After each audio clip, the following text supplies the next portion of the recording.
Et si vous avez d'autres questions à me poser, allez-y, hein. Voilà, l'enregistrement a démarré. Oui, merci. Donc on peut démarrer officiellement. Donc, je Il y en a voudrais pour combien de temps à peu près, juste pour que c'est le bout. OK. Pour moi, j'ai au moins 30 minutes, mais peut-être Oui, c'est ça, un peu 30 plus, minutes. mais 30 minutes, ça me 30 ça me minutes, va ça me bien. semble, OK. raisonnable pour tous les 2. Heu, Pourriez-vous me parler de vous, oui, de votre parcours? Oui. Eh bien, moi, je suis avocat depuis 2001. Je suis avocat fiscaliste, à la Mmh. base. Donc j'ai travaillé dans plutôt des grands cabinets, internationaux, à Paris et puis ma vie privée a fait que je suis partie en province en 2007 et j'ai créé mon cabinet d'avocat, à Cholet en 2013, il y a 10 ans. Mmh. Et j'accompagne du coup les dirigeants d'entreprise, on va dire de la création à la transmission de leur entreprise, sur la partie rémunération aussi, et patrimoniale, acquisition, cession d'entreprise, des baux commerciaux, enfin voilà. Et en fait en développant ma clientèle et en étant de façon plus proche avec les dirigeants d'entreprise, je me suis aperçue qu'aujourd'hui, la façon dont on délivre, le droit était un peu, arrivée à ses limites. Et quand on parle un peu technique avec les dirigeants d'entreprise, quand on parle de rémunération, de cotisation sociale, enfin de plein de termes juridiques, en fait, ils n'ont pas tellement envie de s'y intéresser parce que c'est bien normal, c'est pas eux les experts de ce sujet-là. Eux, ils ont besoin de solutions pratiques pour réaliser leurs projets. Et je me suis dit: «Ben, en fait, on peut plus exercer comme avant» et j'ai commencé à transformer mes consultations en ajoutant des pictos à droite à gauche, en mettant un peu de couleur, en disant: «Bah, une consultation de 20 pages, je peux peut-être faire, 5 fiches, de 2 pages, plutôt que de trop de pages». Comme ça, je leur disais un peu en blaguant: «Bah, voilà, vous pouvez mettre, ça, sur votre table de chevet et puis, chaque soir, vous lisez une fiche». Enfin voilà, j'ai commencé à me dire qu'il fallait un peu s'adapter et au bout d'un moment, on m'a dit que je faisais du legal design et je me suis dit, qu'il y avait peut-être quelque chose à faire pour, amplifier en fait le phénomène, parce que, tout ce que je pouvais faire moi pour, faciliter la vie à mes clients, je voyais très clairement que ça avait une incidence positive, ne serait-ce que pour présenter, comment j'accompagne les clients, mes propositions d'accompagnement. Je les fais maintenant de façon très visuelle,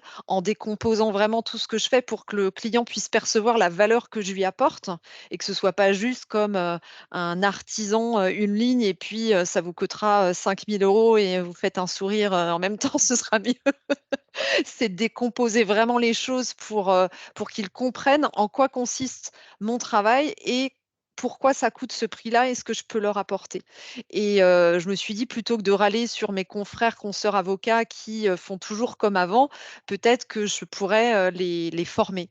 Et c'est là que je me suis dit, fin 2010 enfin oui, vers 2018-2019, ce serait bien de faire des formations aux professionnels du droit pour, faire mieux connaître ce qu'est le legal design. Et dans ce fait-là, après, j'ai écrit un premier livre, 10 950 jours dans la peau d'un dirigeant, qui avait pour vocation, fin 2019 quand il est sorti, le legal design était un peu à son début en France, les gens ne savaient pas tellement à quoi ça ressemblait. Donc je me suis dit, «Autant utiliser moi mon client un peu cible pour montrer, comment on peut lui parler de façon simple et ça permettra aux professionnels du droit de se rendre compte de ce qu'on l'on du champ des possibles». J'ai participé à des salons et récemment, fin 2022, j'ai écrit mon deuxième livre en 2022 où j'ai, cette fois fait un livre plutôt, à destination des professionnels du droit cette fois, pour expliquer ma vision du legal design, et faire un livre qui existe pas aujourd'hui, un peu un guide, de comment on peut appliquer le legal design en français. Heu, En allant jusqu'au bout du bout, enfin au bout du bout, je sais pas si je suis allée au bout du bout, c'est prétentieux de dire ça, mais en tout cas, envoyer le message que, le legal design, on peut se dire que c'est simplement des jolis dessins et c'est le titre que j'ai que j'ai choisi, mais ça va beaucoup plus loin. On peut vraiment construire des vraies stratégies de développement de cabinets d'avocats, de notaires, de conseillers en gestion de patrimoine. Enfin voilà, il y a une vraie stratégie parce que le legal design, c'est pas juste, utiliser, des couleurs et des visuels, mais c'est réfléchir vraiment à ce qu'on apporte aux clients. Merci, ouais, c'est intéressant. Et qu'est-ce que c'est le legal design? Comment vous expliquez le legal design à vos clients? Le legal design, c'est une façon, de rendre le droit accessible et à nos interlocuteurs non juristes et une façon de répondre et d'être encore plus à l'écoute de leurs besoins et de proposer, quelque chose de plus accessible et surtout de faire percevoir, c'est l'idée que je cherchais, vraiment notre valeur ajoutée.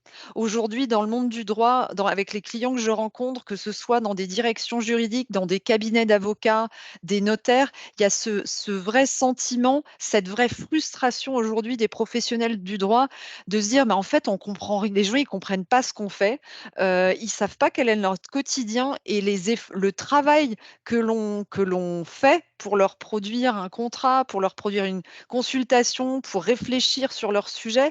Pour eux, ben, on est des empêcheurs de tourner en rond, mais notre travail n'est pas valorisé et je trouve que, Ouais, c'est ouais, un peu legal design, c'est un peu un moyen de réconcilier tout le monde. C'est d'un côté, les professionnels du droit gagnent en image, en crédibilité et on sait pourquoi on les paye ou pourquoi ils mettent du temps ou pourquoi ils nous disent, en entreprise: «Bah non, c'est pas comme ça qu'on fait, on va au-delà de problèmes et de risques pour l'entreprise» et de l'autre côté, ça permet aux utilisateurs du droit, au final, de mieux comprendre les enjeux du droit et pour moi, enfin ma vision et ce pourquoi je le fais, c'est pour contribuer aussi à une meilleure démocratie, en fait, que le droit, c'est quand même au cœur de nos sociétés, il y en a partout et c'est de faire en sorte que voilà, le citoyen aussi, comprenne mieux ce qui se passe.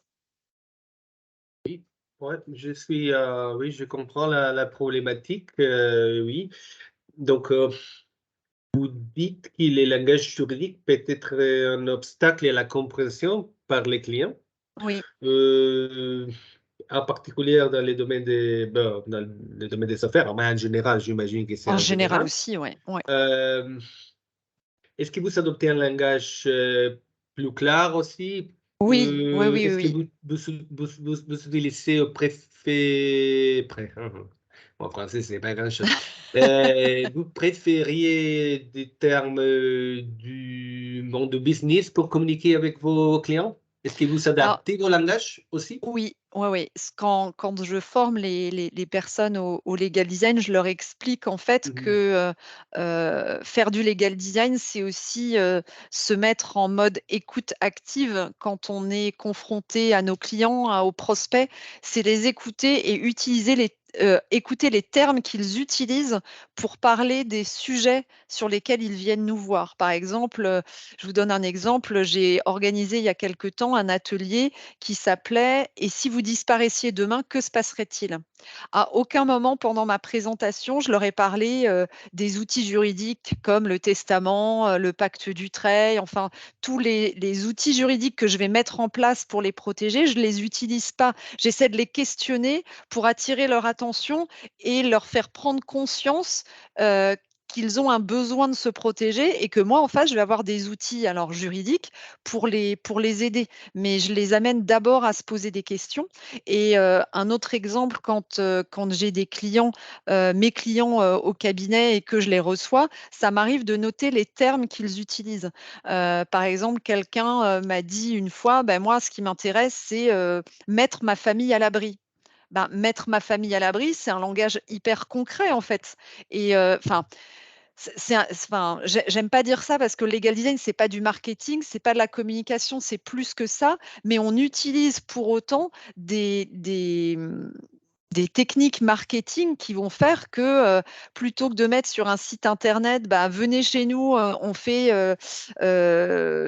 vous propose les meilleurs outils juridiques pour votre sécurité. C'est pas la même chose que de dire venez me voir, on va veiller ensemble à ce que votre famille soit à l'abri. Enfin, je sais pas si vous voyez ce que je veux dire. C'est vraiment utiliser ces mots-là pour, pour faire comprendre que l'on peut répondre à ce besoin-là, en fait. Donc c'est d'écouter, d'entendre les besoins des utilisateurs du droit.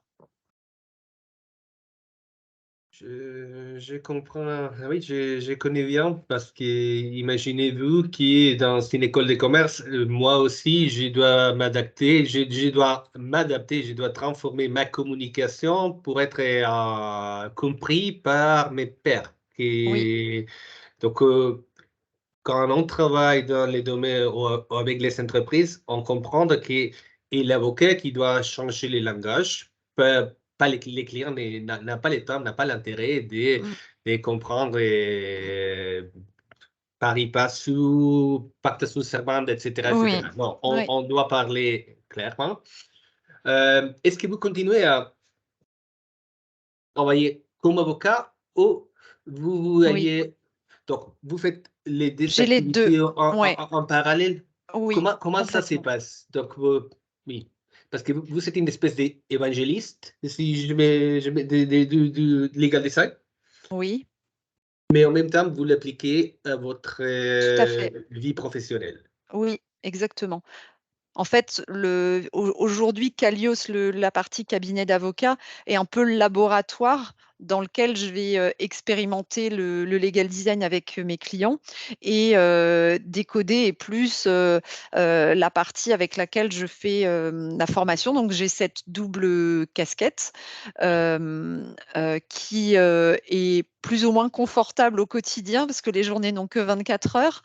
Mais du coup, j'essaie de me Ah, structurer en interne au cabinet d'avocats et puis dans la partie décodée pour pouvoir, prendre, un peu de recul. Mais en fait, j'ai besoin aujourd'hui, et mes clients me disent aussi que c'est un critère de choix pour eux, c'est que ça me donne de la crédibilité sur ce que je raconte parce que je peux, voilà, donner des exemples précis de ce que je vis avec mes clients, cabinets d'avocats et ça intéresse beaucoup mes clients, legal design en fait qui veulent se former au legal design, de se dire: «Bah, voilà, si on fait appel à Stéphanie, en fait, Stéphanie, elle est encore aujourd'hui en exercice et donc elle va pouvoir nous raconter, comment elle vit les choses, comment elle adapte son emploi du temps ou comment elle s'organise pour pouvoir, avoir le temps de créer du legal design». Donc ça, c'est, non seulement j'y tiens parce que j'ai besoin d'être au contact de mes clients, mais c'est aussi un plus, en fait, sur le marché. oui, oui, évidemment.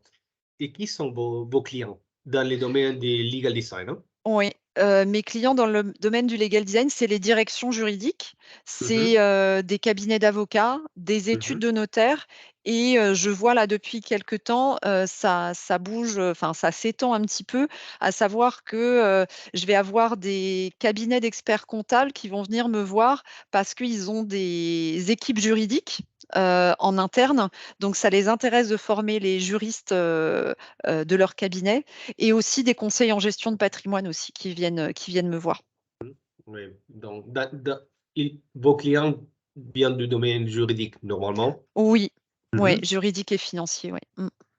Est-ce que vous avez des concurrents dans ce secteur, dans ces marchés, on peut dire c'est un marché de niche, Alors c'est un marché de niche, il y a des concurrents, hein, qui uhum, existent, hein. On est plusieurs acteurs en France. Après, on est peu à avoir cette double casquette, en fait.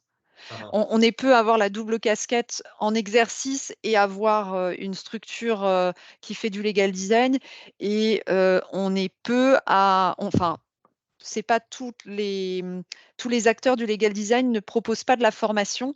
Il y a des acteurs qui ne proposent que de faire, en fait, de faire pour les directions juridiques, faire pour les cabinets d'avocats. Moi, ma conviction, c'est qu'il faut former les juristes à faire le legal design au quotidien, à utiliser des couleurs, à utiliser des pictos, à réfléchir en mode legal design et c'est pas seulement sur un projet précis qu'on va appliquer le legal design. C'est si on veut que ça infuse, dans toutes les structures qui font du droit, pour moi, il y a besoin de leur donner de l'autonomie. Même si ça m'arrive de, faire des choses pour les structures, bien sûr, hein, de répondre à une demande bien précise. J'aime beaucoup, même quand je fais ça, former quand même au minimum quelques personnes de la structure qui me le commandent pour qu'ils puissent, continuer en fait. J'ai à cœur en fait que, voilà, vraiment ça se diffuse. Et comment avez-vous fait pour vous former, pour vous éduquer dans le legal design? Il y a je pense qu'il y a une partie un peu naturelle chez moi Mmh. d'aimer synthétiser les choses. Enfin, j'ai un esprit de synthèse, oui, j'ai un esprit de synthèse Oui, et oui. la deuxième chose, c'est que j l'aventure Legal Design, je l'ai commencé avec une designer, donc à son contact et à voir la façon dont elle m'interrogeait, j'ai quand même pas mal appris aussi et je me suis formée, heu je suis un peu touche à tout dans mon caractère. Je suis assez curieuse et j'ai un peu exploré, le fait de m'être installée. Je me suis posé pas mal de questions sur comment une entreprise se développe, va chercher ses clients, donc je me suis intéressée au marketing. J'ai été formée aussi un peu par un publicitaire à l'aspect un peu neurosciences, en fait, comment, faire percevoir, une intervention, aller chercher, les besoins du coup, les freins, des clients donc voilà, j'ai beaucoup lu, voilà. Ah, ah, ah, c'est génial. Oui, oui, parce que j'imagine qu'il y a, je ne sais pas, hein, est-ce qu'il y a une école de legal design en France? Est-ce qu'il y Non, a un alors cours? il y a, Non. je pense quelques-uns des autres acteurs du marché qui commencent à Mmh. proposer et intervenir, auprès des facs, mais il y a pas, non, il y a pas en fait la papesse, c'est enfin la papesse, c'est Margaret Hagan qui en 2014, a écrit un livre en anglais sur le sujet Ouais, pour montrer sa vision et oui, pour information, ça peut peut-être ouais. vous intéresser, il y a un Legal Design, Summit qui a lieu en septembre prochain à Helsinki. Le précédent avait eu lieu en 2019. J'étais allée là-bas et en fait, il y a un peu, tous les acteurs, des États-Unis, enfin voilà, qui viennent, un petit peu, donner, l'état d'avancement, du legal design dans leur pays ou les expériences qui sont menées, auprès des citoyens, dans les juridictions. Enfin, c'est vrai que c'est assez riche. Margaret Ragland, je pense d'avoir lu quelque chose. Elle Ouais, est, elle est à elle est Stanford. hollandaise Elle est américaine et elle américaine? Ah elle oui, est à l américaine. et elle est professeure à Stanford. Et pensez-vous qu'il est possible qu'à l'avenir, vous puissiez vous dédier 100% au legal design? J'aimerais bien. Alors, Mhm. enfin, oui, enfin, mon idée, c'est de structurer suffisamment mon cabinet d'avocats pour que, il y ait les avocats juristes qui puissent, traiter les dossiers et être un peu, le laboratoire legal design du cabinet et continuer à former. Oui, oui, ça me passionne vraiment, beaucoup. Mhm. Et comment vous faites pour avoir ces deux casquettes? Parce que oui, c'est les casquettes de l'avocate traditionnelle, mais si, vous savez, les casquettes, pas seulement de legal design, qu'est-ce que dois-je dire, entrepreneuse, oui, que ce n'est pas nécessairement compatible, non? Comment Alors, vous il y a faites? vous voulez dire d'un point de vue, réglementation de la profession d'avocat? Aussi, aussi, ça serait intéressant aussi, hein. En premier cas, à niveau organisationnel, comment vous organisez vos journées, mais aussi au niveau réglementaire, est-ce qu'il y a des Mmh. limitations? Mmh.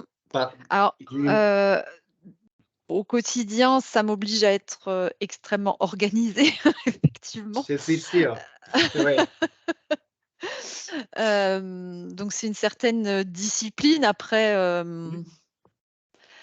Je dirais que aujourd'hui, c'est pas que je suis à la limite, mais au début, ça allait. Aujourd'hui, je suis vraiment à un point stratégique où je dois vraiment organiser c'est ce que je suis en train de faire. J'organise mon cabinet pour prendre un petit peu de distance, et j'organise aussi la partie legal design pour, au niveau de décoder pour, ne plus être toute seule, en fait, et avoir de l'aide, et pas supporter toute seule, effectivement. Et d'un point de vue, réglementaire, donc c'est plus de la structuration et du développement d'entreprise, normal, on va dire. Et d'un point de vue réglementation professionnelle, dans notre profession, on a l'autorisation d'avoir une activité, accessoire à l'activité d'avocat, qui plus est parce que mes, les clients sont eux-mêmes dans le monde du droit, donc c'est complètement, voilà, c'est tout à fait compatible. La limitation temporelle, est-ce que vous savez, selon les règles déontologiques ou Ça doit rester, c'est à ma connaissance assez flou. Il y a un travail qui est fait dessus parce que c'est vrai qu'il y a, que ce soit legal design ou le développement des legal tech, il y a beaucoup d'avocats qui aujourd'hui, ont cette double activité. Faut que l'activité d'avocat reste, prépondérante et aujourd'hui c'est toujours le cas, en ce qui me concerne. Mon activité prépondérante reste la partie, cabinet d'avocat. D'accord. Et avez-vous beaucoup d'employés? Avez-vous des personnes qui peuvent donner des cours de legal design aussi?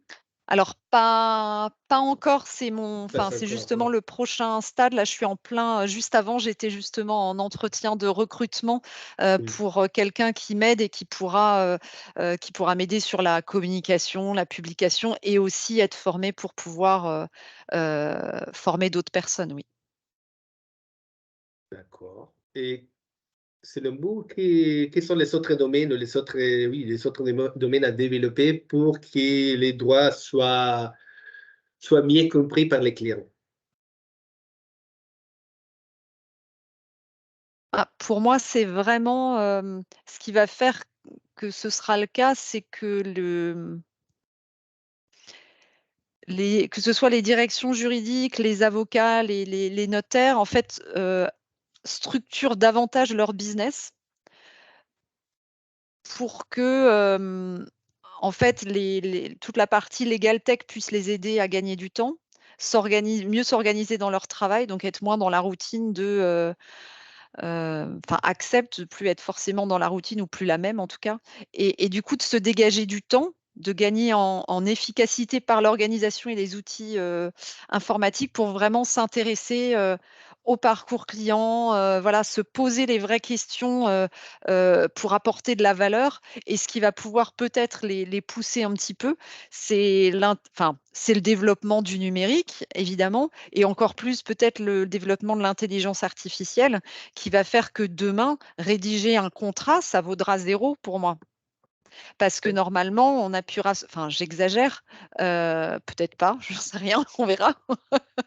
Peut-être que demain, on récolte quelques informations d'un client, on met tout dans la machine, on appuie sur un bouton et en 30 secondes, le contrat, il sera rédigé. Donc ça veut dire qu'il y a une vraie réflexion à faire sur demain, si ça, c'est possible, qu'est-ce que je fais pour conserver mes clients, en fait? C'est que je leur apporte autre chose, je leur apporte une autre valeur, un relationnel, une réflexion ou plus. Il y a un champ des possibles, je pense, mais il y a un vrai, renouveau et à accepter que la technologie évolue et que notre métier, on doit l'adapter et je trouve ça génial personnellement. Je n'ai pas d'attache particulière, en tout cas en ce qui me concerne, c'est personnel, à me dire, je suis le nez dans les bouquins et j'adore je suis très curieuse, mais c'est pas là que je vais prendre mon pied particulièrement, c'est avec la relation client et cetera et je pense qu'il y aura différents niveaux et chacun de nous, en tant que professionnel du droit, on va s'adapter à ça en fonction de nos envies. Oui, tout commence à changer rapidement, hein, avec Mmh. ChatGPT et beaucoup d'autres technologies qui sont Oui, à portas. Ben, c'est vrai, on doit ajouter de la valeur et vous savez trouver oui, c'est ça. Ouais, une option très valide qui, ouais, pour le moment, requiert de la créativité humaine. Non. mmh. Ça, c'est génial. Est-ce qu'il y a en France du soutien pour l'entrepreneuriat juridique en particulier? Est-ce qu'il existe l'entrepreneuriat juridique en France? Alors ça existe, il y a certains barreaux, des barreaux, notamment à Paris, il y a le barreau entrepreneurial qui, aide et Il y qui a un accompagne. barreau entrepreneurial. Oui. Oui, OK. Comment ça fonctionne? Alors je sais pas, Mhm, enfin je vous dis ce que j'en sais, mhm, ce sera pas forcément exhaustif, mais pour moi c'est, aider des avocats qui souhaitent s'installer, se mettre à leur compte et les former un peu sur le mhm. business en fait, comment fonctionne une entreprise et cetera. Après en termes d'aide, financière, c'est pas si simple quand on est profession réglementée. Donc c'est pour ça que parfois, cette activité accessoire, on la loge dans une autre structure, juridique pour pouvoir, le faire et aller, lever des fonds, en fait. Parce que au capital d'une société d'un cabinet d'avocats ou d'une étude notariale, il peut pas y avoir des personnes qui ne soient pas des professionnels du droit. Ce qui restreint et c'est un vrai sujet aujourd'hui, c'est qu'on est très contraint là-dessus et donc financièrement, on peut pas faire des levées de fonds, en fait, dans un cabinet d'avocats pur, en fait. Et ça, C'est pas possible. je trouve ça une limitation importante. Oui. Est-ce qu'il y a d'autres limitations en raison de la règle, de la réglementation professionnelle qui peuvent limiter l'entrepreneuriat juridique? Bah, c'est que normalement, si on développe l'activité avec l'activité accessoire, si on la développe au sein d'un cabinet d'avocats, on est soumis au secret professionnel normalement, sur le secret, on peut pas parler de nos clients. Ce qui est quand même dommage, enfin voilà. Alors le secret professionnel a plein de vertus, mais d'un point de vue commercial, ça peut avoir quelques petites, limites en termes de développement. Hem Donc le secret professionnel et cette partie capitalistique, et le fait que, aussi la publicité, au sein d'un cabinet d'avocats. Alors je parle que de la partie avocat parce que, par rapport au notariat, je suis moins à l'aise sur les règles forcément. Mais en tant qu'avocat, on ne peut faire que du démarchage personnalisé. C'est-à-dire qu'on ne peut pas cibler alors maintenant il y a des limites, hein, il y a des avocats qui ont des podcasts, il y a des avocats qui interviennent à la télé et cetera. Ça se démocratise tranquillement cette partie, publicité, mais ça pourrait enfin par rapport à une société commerciale normale, ça on doit faire un petit peu plus attention, ce qui est très bien en soi, hein, mais Et pensez-vous que les barreaux peut-être doivent flexibiliser, je ne sais pas si c'est le mot, si ça oui, français, oui, flexibiliser un peu les règles parce que les règles d'accord, sont des règles qui viennent de notre temps, peut-être oui, sont moins adaptées à la oui, réalité. complètement, ouais. Ça va Euh, s'adapter au fil du temps, oui. est-ce que vous avez connaissance de quelques barreaux ou des actions pour changer un peu les règles pour Bah, tout ça, ça se passe au niveau du CNBF, au niveau du hmm, Conseil le national des Conseil barreaux. national? Mhm. Ouais, donc c'est surtout à ce niveau-là, en fait, ouais. Hmm. C'est c'est très progressif encore, Ouais, c'est très progressif. il y a beaucoup à faire. Et vous avez des clients, comment vous les trouvez? Les clients ou les clients trouvent vous? Comment ça se passe? Hem, Bouche à oreille? Aujourd'hui, c'est plus par manque de temps, aujourd'hui, Ouais. c'est plutôt les clients qui me sollicitent et souvent ils m'ont vu, je participe tous les ans au rendez-vous de la transformation du droit. C'est organisé par le village de la justice et Ah, d'accord. depuis ouais et depuis 2 ans, il y a un village dédié au legal design et je suis, co-organisatrice du programme d'ateliers et cetera que l'on développe. Donc voilà, une fois qu'ils sont venus me voir, voilà. Je vais devoir partir, je suis Et désolée. la dernière chose, seulement pour Ouais, clarifier, parce que oui, c'est très intéressant pour moi, j'ai commencé à comprendre comment cette marché de l'entrepreneuriat juridique, comment ça fonctionne en France. Les forums les plus importants pour les legal entrepreneurs sont, vous avez nommé les rendez-vous de la transformation du droit, ouais. la C'est pr transformation des droits. Mhm. Oui, c'est le village de la justice qui organise ça. C'est le village de la justice, Oui, rapidement, c'est une institution de c'est quel un type site c'est un site internet, Ah, qui est l'un des principaux vecteurs de communication pour les professionnels du droit et qui organise ce village-là avec Open Law, ouais. qui est une association. C'est une association sans but lucratif? Oui, D'accord, alors d'accord, Village de la justice est à but lucratif, c'est une entreprise, mais Open Law est une association sans but d'accord, lucratif, ouais. d'accord. Et, je dois ok, faire la distinction. Ok, je comprends que vous n'avez plus de temps. Ouais, je suis Merci désolée parce que je dois infiniment, prendre la merci. Non, route. non, non, Ouais. c'est génial. Si Si vous avez vous... besoin, que l'on enfin, si à l'écoute, enfin, vous Ouais. avez d'autres questions ou autres, on peut se recaler un autre, Oui, oui, oui, oui, oui. moment si vous avez Merci, envie, hein. J'ai pas merci. de voilà, Oh, si mais nécessaire, là pour aujourd'hui, je peux plus. je comprends. Merci infini. Si j'ai quelques questions, je vais tenter après la transcription, s'il y a quelques questions, je peux vous écrire un Oui, mail. avec Et plaisir. si vous savez, j'aurai besoin de l'enregistrement. Oui, bien Euh, sûr, oui, et si vous savez d'autres documents pour éclaircir, pour ajouter de l'information, je vous serai reconnaissant aussi oui, de les OK, recevoir. Hein? parfait, Merci, super. merci beaucoup, Stéphanie. De rien, Et bonne bon journée. courage, je pense que je suis convaincu que ce que vous faites est absolument nécessaire.